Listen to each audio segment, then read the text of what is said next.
አንድ ጊዜ አሰላሙ አለይኩም። ይህን ቪዲዮ በዋነኝነት የምሰራው ለወጣቶች ነው። ከተዓሱብና ከጎጠኝነት ኦር ከቡድንተኝነት ሙስሊሙ ማህበረሰብ እንዲወጣ ወይ ደግሞ እናንተ በራሳችሁ በግለሰብ ደረጃ ራሳችሁን ችላችሁ ዒልሚየን ዲናችሁን እንድትከተሉና ተግባራዊ እንድታደርጉ የግድ ዒልም ላይ ትኩረት ማድረግ አለባችሁ። ኢንዲፔንደንት መሆን አለባችሁ። ከእውቀት ጋር በተያያዘ የተለያዩ የዑለሞች ኺላፍ ኢጅቲሃድ ፈትዋዎችን በመከተል ብቻ የኡማውን ትላልቅ አጀንዳዎች ውስጥ በመግባት ነገራቶችን ባንበጠብጥ ራሳችንን ችለን የትኛው ነው ሰሒህ የትኛው ነው ባጢል እያልን ለይተን አውጥተን በዲናችን ላይ በርትተን ትክክለኛውን የእስልምና መንገድ ይዘን እንድንጓዝ በጣም ያስፈልገናል። ከቡድንተኝነት የሆነ ግሩፕ ይዘ ሌላውን አታክ ማድረግ ውጣ።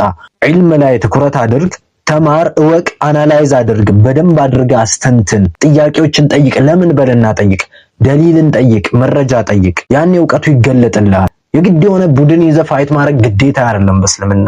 ትክክለኛ መሰረታዊ የኢስላምን እውቀቶች በመያዝ ከኺላፍ ከተዓሱብ እንውጣ። እስከ መጨረሻው ስለተከታተላችሁን ከልብ አመሰግናለሁ። ሰላም አለይኩም ወራህመቱላሂ ወበረካቱ።